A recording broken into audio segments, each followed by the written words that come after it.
What it do, everybody? You're here with the Party Games Experience. On the mic, we have DeHoffern. and Chaz. So let's jump right into it, Dahofrin.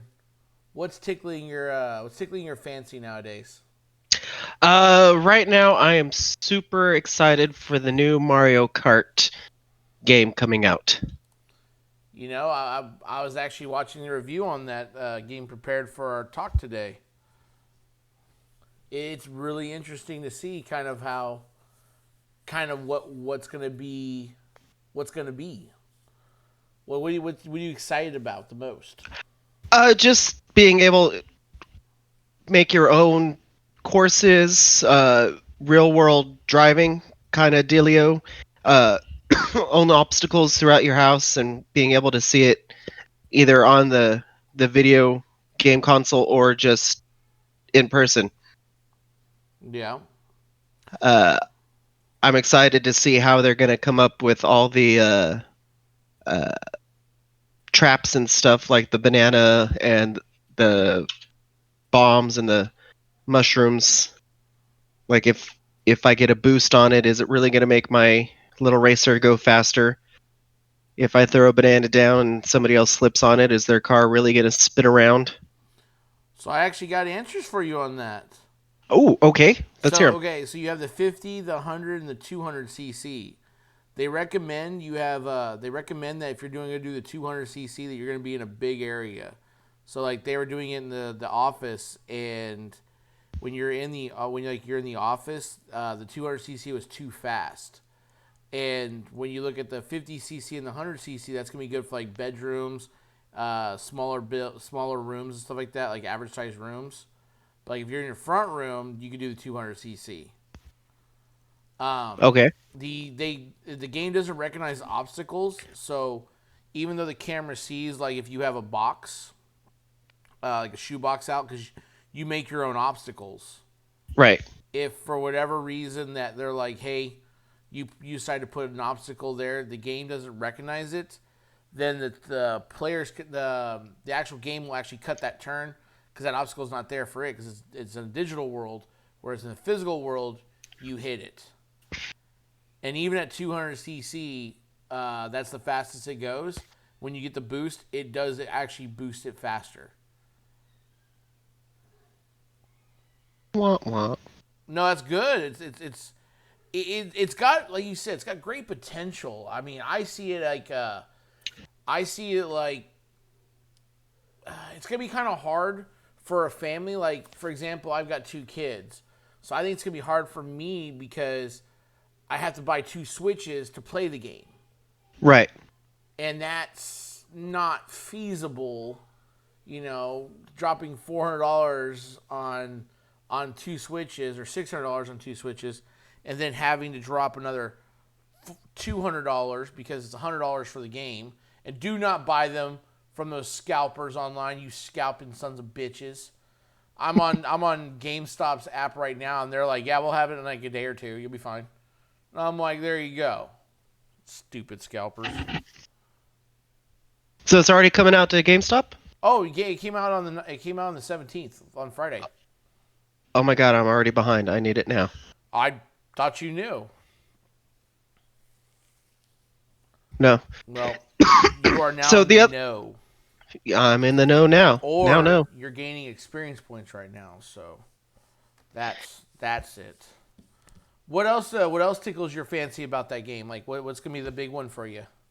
Well, so far that's it. I'm kind of sad that all they have is just Mario and Luigi, and then everybody else who joins on is just not part of it. I don't know. And you can answer this for me. Can I have two Mario real carts playing and two Luigi's and four people play with just Mario and Luigi's? Oh, absolutely. Yeah, you can do that. The hard So that part, make I think the hard part's gonna be kind of the cardboard. The you have to use the track markers. I would have liked to have seen them have a multi-stage box, like here's like the basic and here's the the higher dollar one, and the higher dollar one could have been the track markers are made of plastic, you know, because right Yeah. now the track markers are made of cardboard. So it's cheap, it's easier to do, but I really think like orange cones, and it has to use a QR code on the track marker to gauge where the track is. But Right. to Yeah. answer the biggest questions you should be having, they say there's almost no latency whatsoever. So you're talking, it's going to be very tight controls if you're in the same room. It disables the switch's ability to screen capture and record, and that way it focuses the game just purely on making sure you don't have any lag. That's awesome. Yeah. So they really thought about a lot of stuff, but I think Nintendo's turning into kind of like the Toyotas of the video game world. There's not a lot of flash and sub. There's not a lot of flash to them. Like Toyota cars are, they're basic. They're not the prettiest cars in the world, but they last forever, and you get your money's worth. Right. And they hold their value. So I think this is definitely a home run on Nintendo's part. Yeah, if they keep up with it, and I'm expecting expansions. We're gonna have Princess Peach coming out eventually. We'll have Toad. Uh, I really hope that we get Link as a race car, and they just expand. You keep getting different real world racers, extra obstacles. Now, is Link the one you want? Is Link gonna be like the end all say all? Right now he is. I don't know if that will change later, but I do love me a Link. Okay. Well, I don't know. I've always been a Yoshi fan. I remember back when we played Mario Kart on the Super Nintendo. Yoshi was like the coveted one. For whatever reason, we thought Yoshi was the fastest. I love seeing all the pictures going on our slideshow I've got going on right now. And we've got now it's a female DROW. We just had WARFORGED, D20 full frontal nerdity. Oh, I love this. I love these pictures. That's why I saved them all. So yeah, no, we were all about Yoshi, and we loved us some Yoshi. We used to fight for it, and then if you were ever a bad boy, you had to use Bowser because for whatever reason we thought Bowser's fat butt was slower. Too slow? And he could be slower. He could honestly be slower. I know weight mattered because like if you ran into him or he hit you, you moved. Yeah. So And that's the other interesting part of if they're going to work on is in the latest game you had you could exercise the wheels, the weight, and everything gave boosts and disadvantages, and is that going to work in real time? yeah, that's the thing. It's like they talked about you had to be careful on your track layout, so it's going to take a while.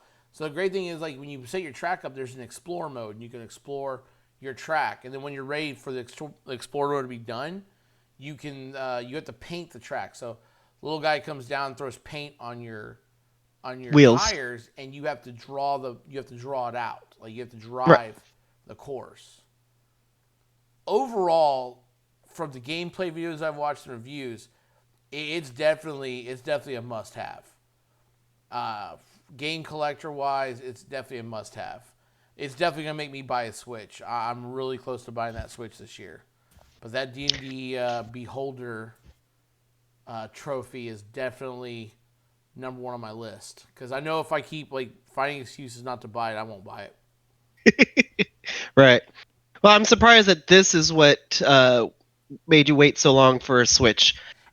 With Oh, sorry. Go ahead. Pokemon, with the Pokemon Sword and Shield, that was amazeballs, and I still go back to. I know I'm a Zelda freak, but Breath of the Wild was just beautiful in what they did with it, and that was the real reason why we brought a Switch into our home was because we were Xbox household until Breath of the Wild came out, and we had to get the Switch just specifically for Breath of the Wild.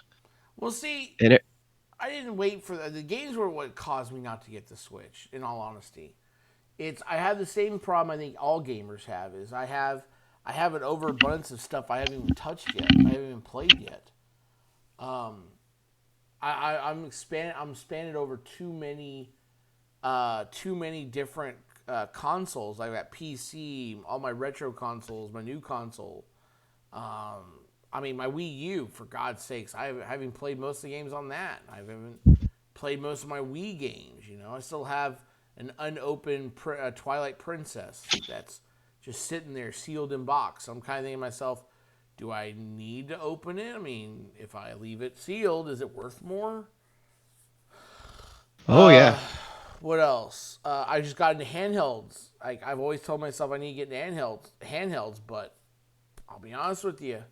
I thought they were outside I thought they were outside of what I would want to do, and now I'm in my Game Boy Advance. I'm in my Yeah, not only did you go into handhelds, but you jumped straight into retro. oh Not yeah, full retro retro, games. not original, but It's funny as we're talking. I'm shopping the shopping for our bonus check that we can look at. Like I'm looking at what games I want to buy, and right now in front of my screen is X-Men: Reign of Apocalypse on the Game Boy Advance. Came out in 2001, and it's a side-scrolling beat 'em up. My life is stressful enough with two kids, work, a wife, my friends, all my D&D stuff, that sometimes I just want to I don't even want to watch TV. I just want to beat some people down as Cyclops. yeah. Cyclops. Yep, the best X-Man. It, Worst X-Man. I He's a mean, little. your opinion doesn't matter to me, but it's fair enough. But yeah, it's the Switch is definitely, I think, really at that point where Nintendo just keeps reinventing the wheel. They're just innovative, and I'm always excited. And I've said it once, I've said it 100 times. I wish my friend and I we would have bought into Nintendo versus Sega, because Yeah. Sega just, I mean, they were innovative too back in the 90s and the 80s, but the problem with Sega was that after, I mean, they just couldn't write the course, too many failures. Well, Nintendo has always been ahead of the curve.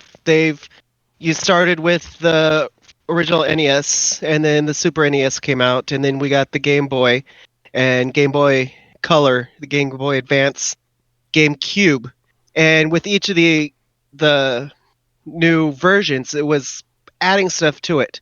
Whereas I think PlayStation and Xbox, they're just phoning it in. They're adding. Don't get me wrong. They keep upgrading the sound systems, the graphics, the videos, Yeah, and it's good. But Nintendo's the only thing. I mean, you talk about the Wii playing with controllers where the controllers become your hands. And I remember there was this zombie attack game that I played on the Wii where you actually had to go out and hit them with your bats and stuff and using the Wii, whereas with every other game system, it's just the same old thing. oh The god, best that they came out with was the VR, and like we said before, most people have already gotten tired of it. I remember Wii Sports when you did the boxing. You realize how out of shape you were from that stupid video games boxing Yeah. mode. Because I mean, I remember ducking and weaving after the first round. While I'm sitting there sweating on my buddy's couch, going "Oh my god, I'm so fat and so lazy. Oh my god." And now at the age I am and as fat as I am, I'm like, I'd probably die. I don't know if I can play my Wii. I think it might come to the parental or an advisory warning. If your cholesterol or your your BMI is at this level, please don't play our console. Hello, friends. Hello, Phil. What is the topic today? Oh, we're just goofing off, talking about whatever tickles our fancy. We started with my excitement over the new Mario Kart Racer with the real racers to play. Oh, that sounds interesting. Yeah, it actually really is. I mean, to see the technology what they're doing with that, I'm really really like to see what else they could do with it, because the camera feature and the latency being so small and being done by a third party that, it's not relatively nameless, but the gameplay, the capabilities, it's actually pretty innovative.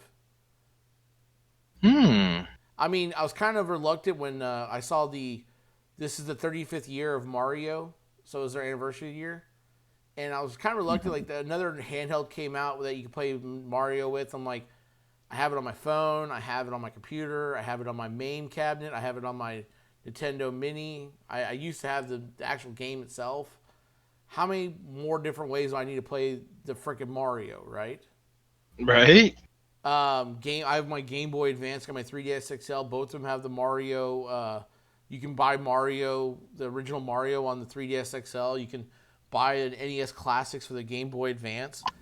I mean, it gets to the point you're like, okay, you've had too much redundancy, just let it go. But the Mario Kart, actually like using real time, and you can actually set the track up in your house, sets up to be pretty cool. And it's funny, I don't think kids are going to play it more than adults are. Doubtful. Well, Oh yeah, this is going to be a fully adult taking over.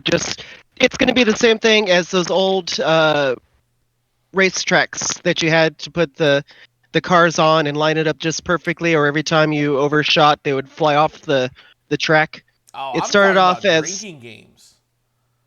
Well, that too, but those games started off as the dads would buy it for Christmas for their kids and set it up, and the kids would start to play, and then all of a sudden take over and play that. That's what's going to happen with this, and then it's going to turn into drinking games. All kids play these days is shooter games and games like Among Us. Oh, don't get me started on that. Kids don't even play those games. They go on YouTube and they watch other people play the games for them. That's right.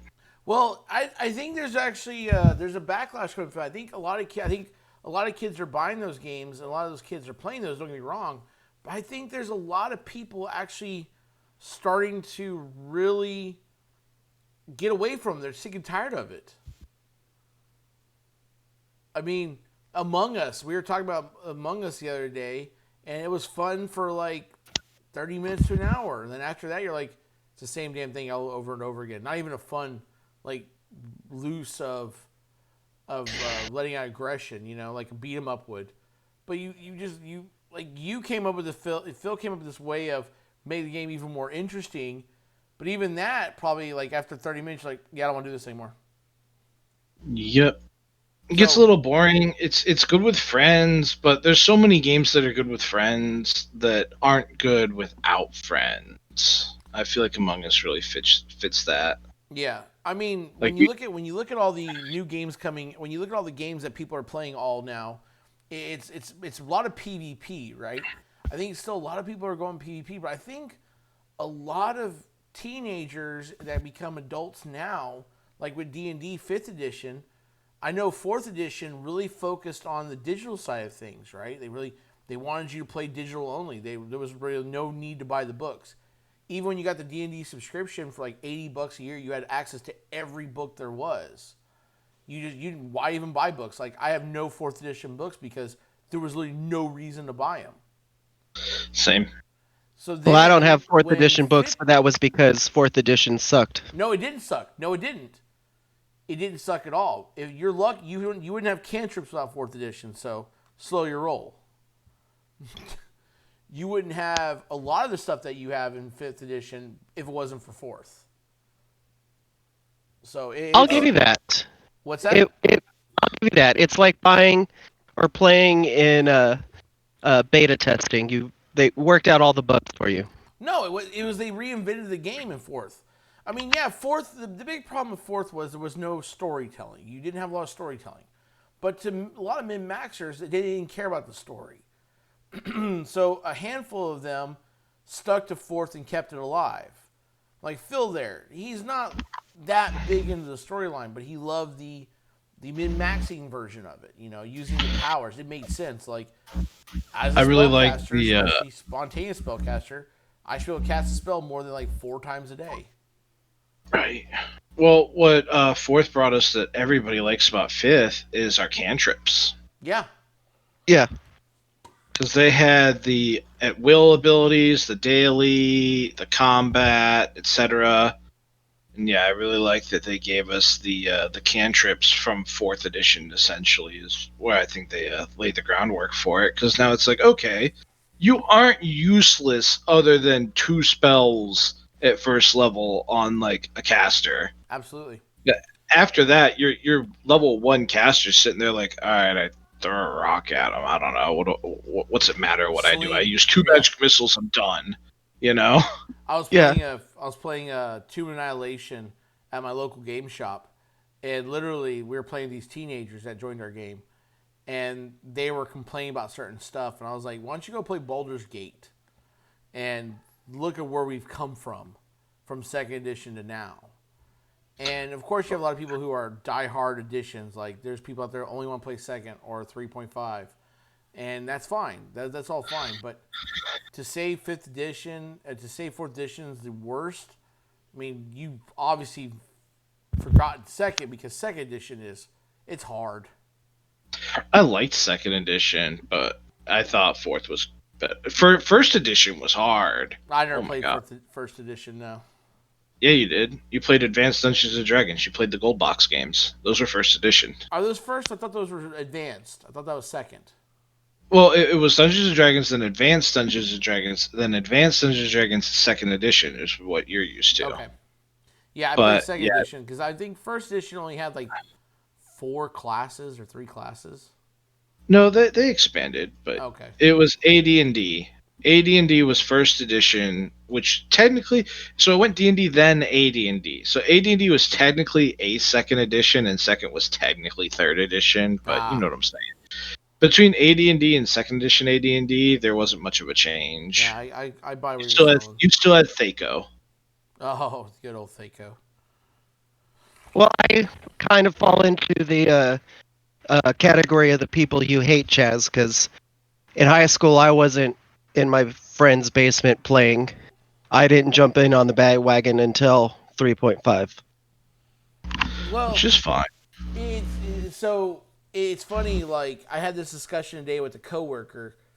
She was a little upset because her husband's getting into D&D. We're the same age, and she was like, it was disgusting to her. Like, how dare him?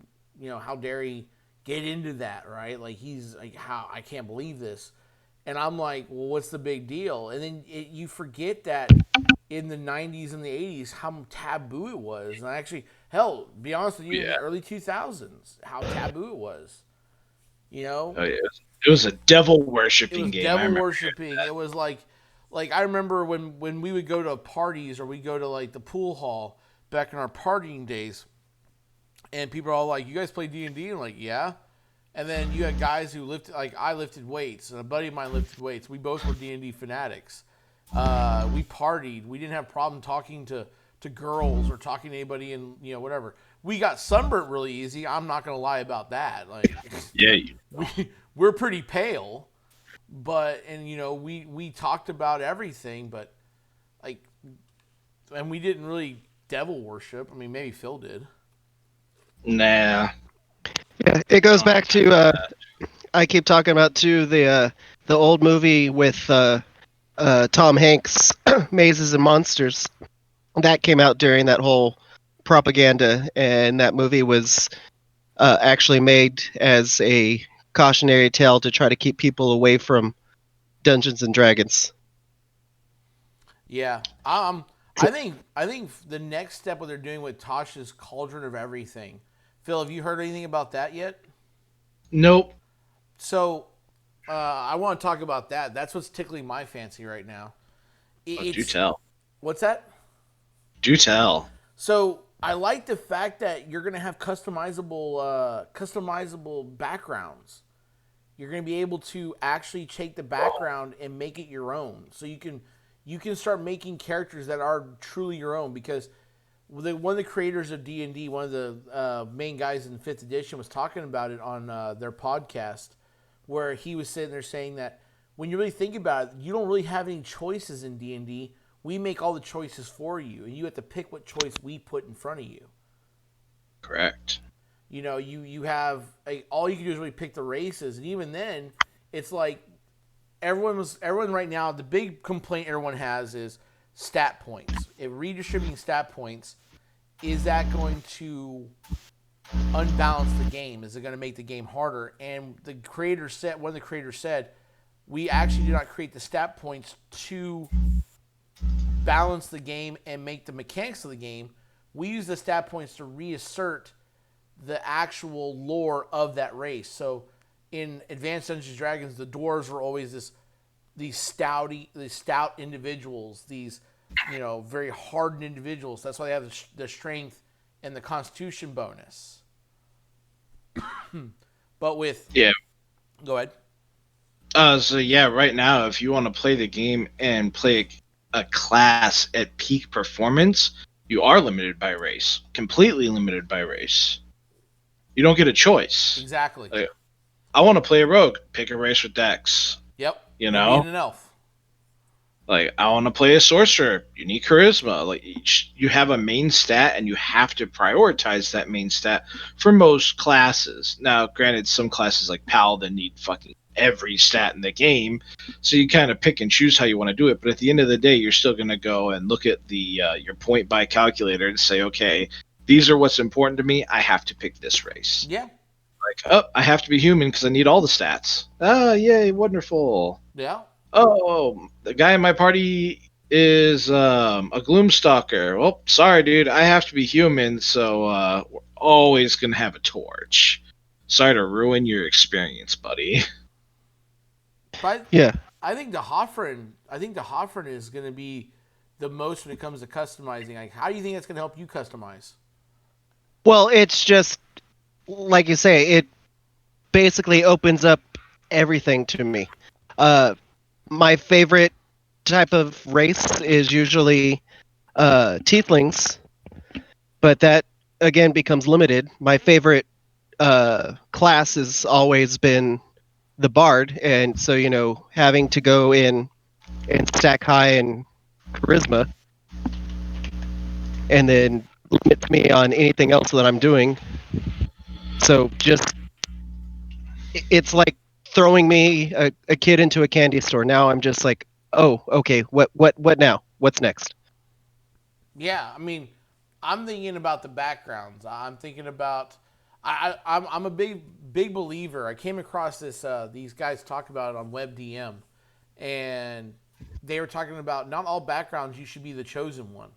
They talked about the backgrounds, and it really spoke to me was being the normal person, just like, hey, my dad, my mom, loved me. They weren't like the deities of the second coming of Pelor. They just were merchants that worked at a tavern, ran by a dude who just said, hey, you guys are good at this. I'm going to go like collect money and sit in my house. And I just listened to people come in and talk all day and talk about adventures. And I was like, man, I really dig that. I'm gonna go be an adventurer now. And I was always the guy who was like cut up in the tavern, and the wandering minstrels like really spoke to me. So that's how you became a bard.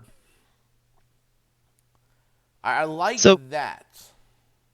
I will ask you this because you've looked into it more than I have. What I liked about 3.5 was when they came out with the I think it's in the monster manual that lets you sacrifice a level so that you can gain wings so you can fly. And then they took that out. Well, 3.5 got too big. Well, 3.5. So that was the thing. Like a lot of people had a hard time with that. You're kind of right on what you're saying. It was in the monster manual. There was a level adjustment. You had to add your level adjustment and your hit dice, and that's what character you were able to make. So the problem with that was though, until the Book of Humanoids came out, and I can't remember if that was 3.0 or 3.5. Because I think the Book of Humanoids was 3.0, but still worked for 3.5 because am I saying the word right? Errata. Yeah, right? I know what you're talking. I know what book you're talking about, Chaz. Yeah, No, Savage. Whenever they make a revision booklet, instead of like rewriting the whole book, they just said, here's like a couple pages we re-addended these articles. I think it's called the ERTA. I can't remember what it's called. ERRATA. Yeah, it's something like anyways, Errata. Yeah. whatever Yeah, it's errata. Insert word there. But the great part was the Book of Humanoid actually did the acid test, what you're talking about, where they actually broke everything down. So wings was only a couple level adjustments. So at level 3, I do believe you could be a level 1 creature and have wings. And Are you not talking about savage species? savage species. That's As a species, that's what yeah. Yeah, because you would pick you'd pick a race and you dump your levels into the race, but and then I guess you could multi-class out of your race at some point. Well, they did an acid test where you can create your own race, where you could regeneration, for example, was 5 level adjustment or 4 level adjustment. Right. So you don't get a hit dice until you get a level as a human. So you're a level 1 fighter, but you're a 5th level character. I thought Savage Species was pretty balanced, but then again, it's 3.5. Like, if you want to be broken, just be a half giant with monkey grip and walk around it with a bunch of. You're level 1, everyone else is level 2, but you do 4d6 damage if you hit. Like, come on. Oh yeah. It got too ridiculous in 3.5, which is why I'm glad that 3.5 ended. Well, I think it didn't get too ridiculous with 3.5 as a sense of I really liked the fact that when 3.5 you had like what DeHoffern's talking about with changing up the races and stuff like that and like actually doing the breakdowns of them. And it's really cool to have that. But when you talk about I think a lot of DMs were expecting the books and the game to do their job for them because they complained at how hard it was. Like you said, the giant with the monkey grip, right? The half giant with monkey grip. So everyone's sitting there, ooh, I just got a character. Everyone sat there and was like, oh, that's too hard. You know, he's killing everybody. It's like, okay, well, then why don't you just go to chapter D and kill him with the D? You know, devils, demons, and dragons. Just kill the half giant with the dragon, you know. I remember we played game. You know, cast Backbiter on because we'll always go back to this one game to Hoffren. We were playing a level 30 encounter. And it was a one-shot of Dragon Magazine. And literally, Phil here brought in this just plain Jane human sorcerer that cast 8 spells in 1 round. Or 7 spells? 9. 9, excuse me. And it's like, okay, yeah, well, there goes that encounter. So yeah, but no, that's back to my thing. That's what I want to know about Tosh is she going to be able to give my character wings where I'm not casting a spell and it's just something that I can have? Well, I'll tell you like a DM told me, if there's ever a time you feel like you want wings on your character, just why don't you go ahead and paint a big old target on your back because that just means the DM is going to kill you. Yep. Anyone that's ranged will... Yeah, pretty much a pretty big target right there. If you're flying around a battlefield, like anyone that's ranged is going to go for you. Well, not just that, the DM's like, man, that person's got wings. They're going to completely and utterly negate how many challenges I put up against them. Going to make this incredibly easy. Yeah, that person needs to die. Well, it's like in the game. It's like in the game we're playing now.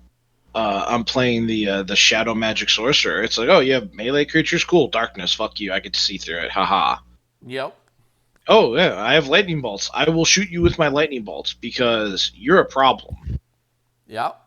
Anyone that can hit this person that's a problem is going to hit them, and they will hit them as hard as they can.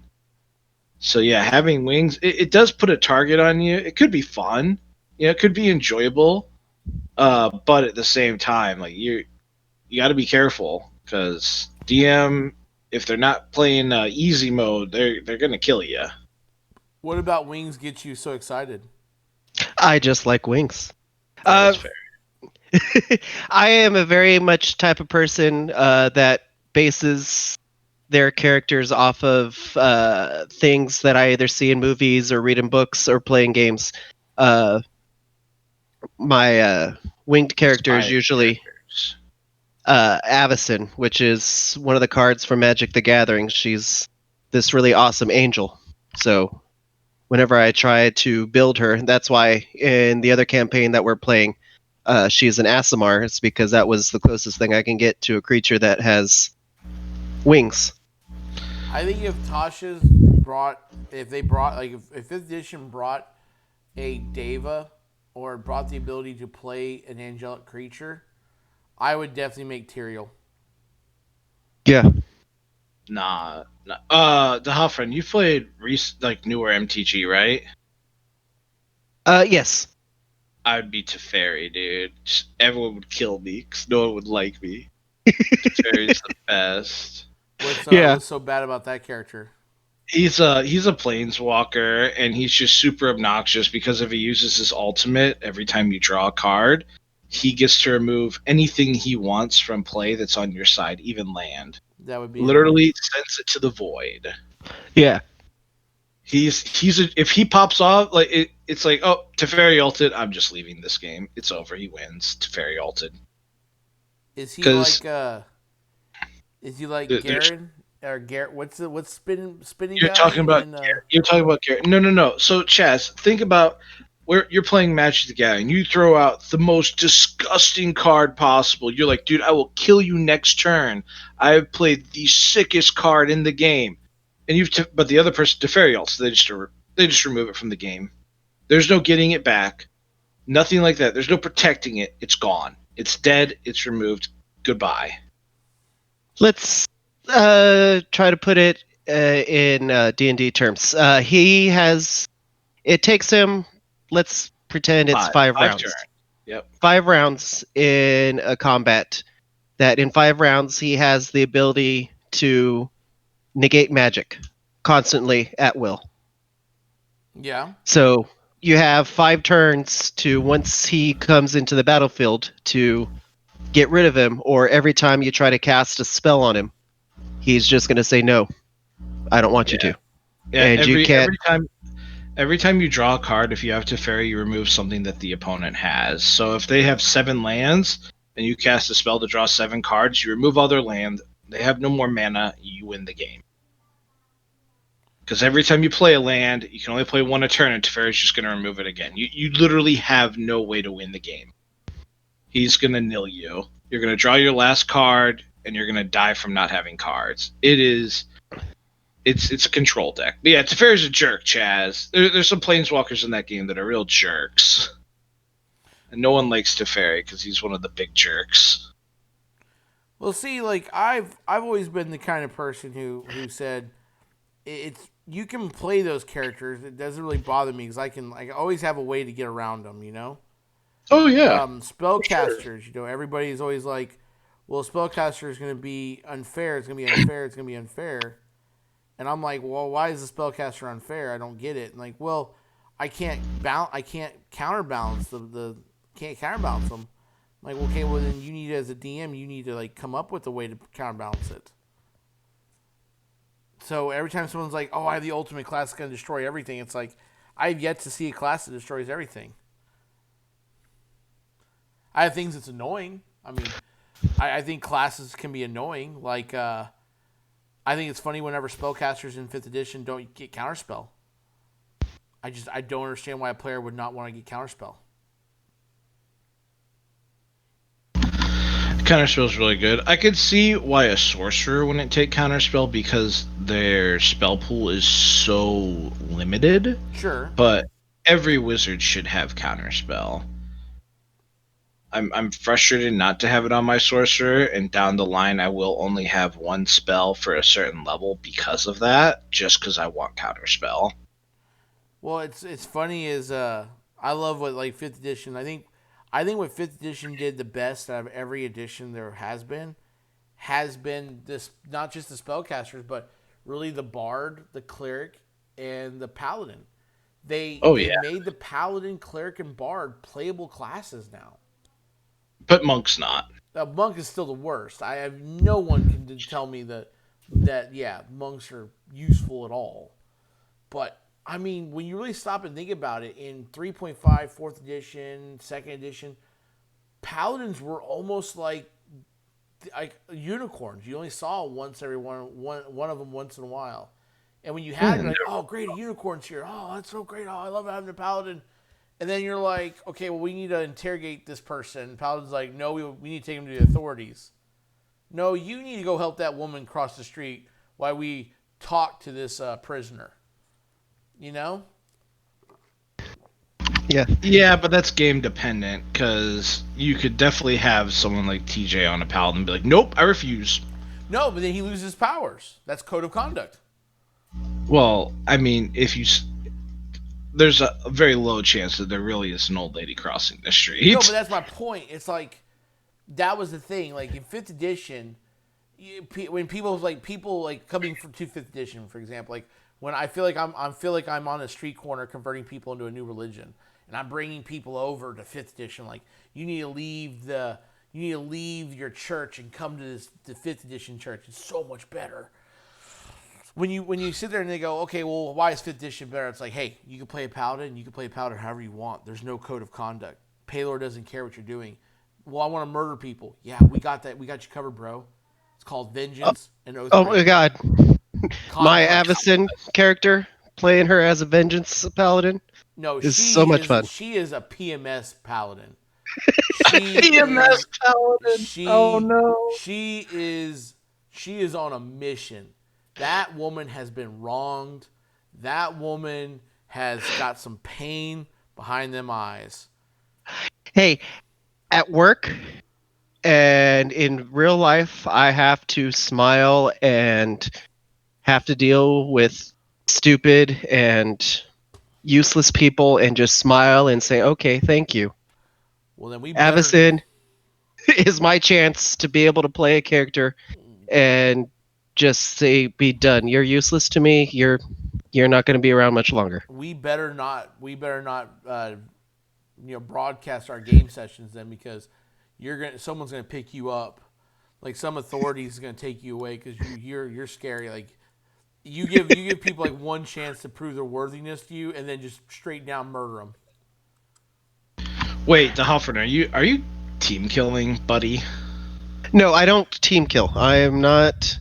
Gotcha. I will do everything in my power to cooperate with the party. I'm not that player, and I hate those players that will just do something in game that endangers the lives of everybody in the party because, as they like to put it, well, it's what my character would do. Chaotic stupid, not chaotic. Poke your foyers? Yeah, I had one campaign where the battlefield was covered in fog, so nobody could see where anything was unless you're up front of them. And I had a wizard who wanted to cast fireballs all over the field and spray and pray. And I was like, dude, I'm out here fighting. It's like, well, my character wouldn't care about that. He's just trying to finish the game. It's like, you can hit me. You can kill me. I think that is the worst excuse anybody can give in a game is, oh, it's what my character would do. Chaotic stupid. Yeah, it's chaotic stupid is not an alignment, Chaz. Oh, no, it is. A lot of people think it is. Well, they take it. Because if in a more real scenario, if DeHoffern overhears what you had your Vengeance paladin, DeHoffern's my paladin, and I'm throwing fireballs everywhere and I'm hitting DeHoffern, who's not going to be around to heal me when I'm about to die? Who's not going to be around to stop those guys charging me? You know, where's my plus to saves? Shit, DeHoffern's not here. I killed them. Like, it's just stupid to kill party members. Like, no, it doesn't the hard matter part what your alignment has, is. like the hardest part, because I'm the DM, and when I was DMing DeHoffern's character, Avacyn, he's talking about, the hardest part was not that she would kill PCs. You know, never touched another player. She's like you though. She likes to kill NPCs. And oh yeah, they're drive the story. No, that guy. No, there's been more useless. than one guy. It's not one guy. There, in one of our games, there was this guy. We keep having to look for these relics. We would pass a house that was 3 blocks down. After we got past 3 blocks, he'd be like, "Oh, remember that abandoned house over there that we saw? you should have gone in there and looked for something because I'm pretty sure what you're looking for was there. Like, why the freak did you not tell us that when I needed it? And Ask literally, every single question I could think of. The DM for didn't read far enough or didn't see it. The poor NPC got like it looked like he didn't know what he was doing because the DM didn't know what he was doing at the time. Like I made some mistakes, and that poor NPC almost almost paid the price paid for it. with I his got life so after they tired of saved him. from the rubble that he was buried under. Yeah, saved his life, was useless to us. At one point, I got so tired of him that I cast levitation on him so that he would fly up high enough to get attacked by gargoyles, and one of the other party members saved him. So yeah, no. When you kill NPCs off, it's like, okay, well now I got to start making every bar shop owner, 20th level retired, fighter, and every single server is a 20th level rogue that's retired. The captain of the guard has arrows. I do not want to go to that town. Well, I mean, but that's the point. It's like I love when you guys as players would show up in a town, go into like, oh, we need to buy gear, and you walk into the town, the item shop, and you're like, oh, you have a lot of items. Like, yes, come in, let's talk, let's trade, let's barter. And then the last person who walks in from the party clicks the lock on the door. You guys like, really? Hey, I made that mistake once, and it wasn't because we were trying to get something for free. I was just upset because the shop owner was selling humanoids as slaves, mainly centaurs. And I did not like that, so I wanted to give him the beatdown to make sure that he stopped sending centaurs into slavery. How'd that work out for you? It actually worked out great. By the hair of my chin, my party members were able to assist me in keeping everybody else walking by from coming in. And I didn't realize when I started wailing on him that he was a retired captain of the guard, and almost got us into some deep shit. But a few lucky rolls in persuasion. I think the other thing that's understated in 5th edition compared to all the other editions, and I'll fight again anybody who wants to talk about this, is the fact that 5th edition's modules are so good. And in 3.5, 4th edition, they wrote modules, but it seemed like they were far and few between. Yeah. I don't remember this edition, it's all they're doing is like pumping out modules. Like, here's another module we're coming out with. I'm like, well, I need to buy it. I'll give you that. I do love the modules. Tomb Annihilation that we played with you, right? The best. Tomb Annihilation, what we finished, yeah. And oh my god, the Yawning Portal. I played a couple of those. I want to keep going back to the Yawning Portal. You want to live at the Yawning Portal? I do. Avernus, going into Avernus is awesome. Even the Odyssey that we're also playing, that is a beautiful, fun and that's world. Third party. I don't think that's Wizards. I think that's third party. And the best part about it is like Storm King's Thunder. I'm running right now through Phil running through. I mean, it's cool. It's funny. Like, I think the players are really starting to say like, yeah, we need to like up our game because we're fighting giants. Like, yeah, you're fighting giants. Like, what was it? They had a butthole puckering moment where they were. I think you guys went up against one of the giants that actually like started connecting hits with y'all, and he started hitting y'all hard. Like, I think the cleric has an insane AC, right? So I just started hitting all the other people. Yep. And that was a pretty intense moment.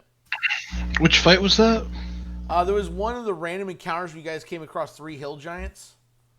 Oh yeah, yeah. I went invisible. Fuck those guys. Yeah. Well, yeah, because I remember I threw Hoffren, darkness and they spread out and started throwing rocks. Yep. Well, it's funny to Hoffren. Phil just learned something that I like to throw in my D&D games.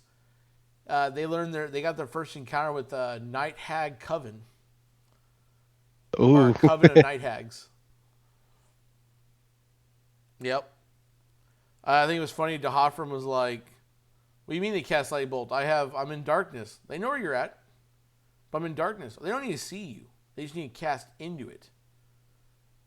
Well, they'd have to take a guess that they're hitting the right square. Oh no, they have the guess, yeah.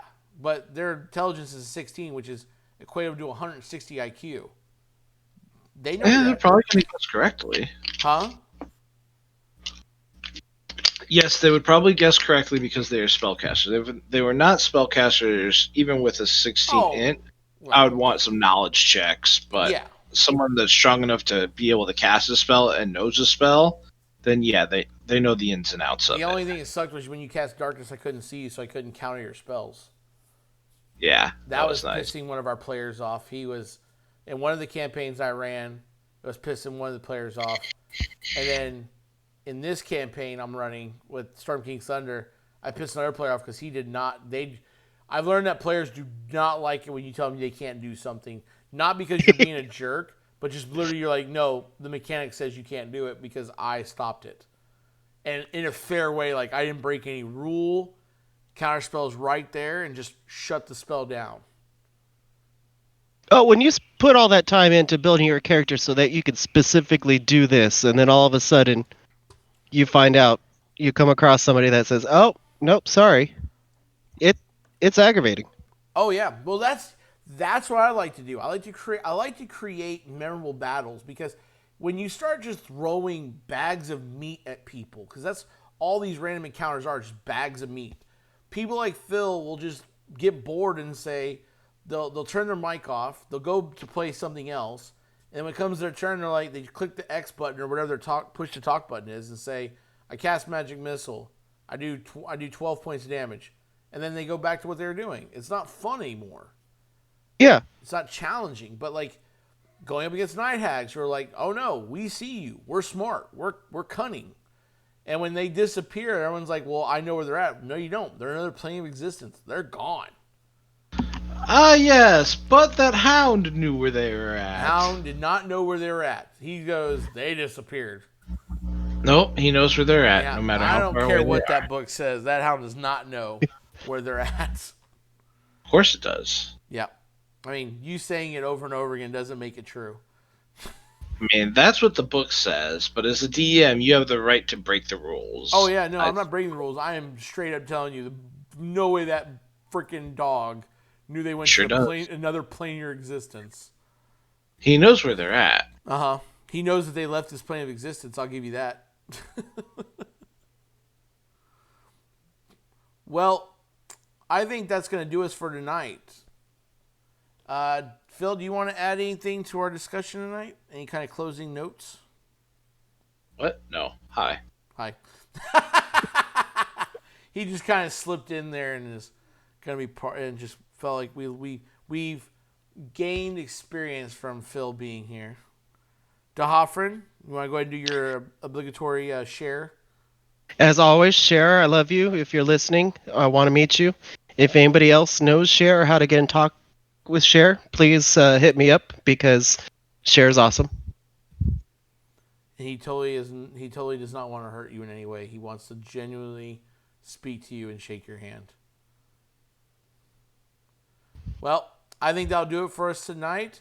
I just want everyone to know that you have gained experience, and the party is leveled. Right? That's how we say it? Yes. Sounds good to me. Thank y'all.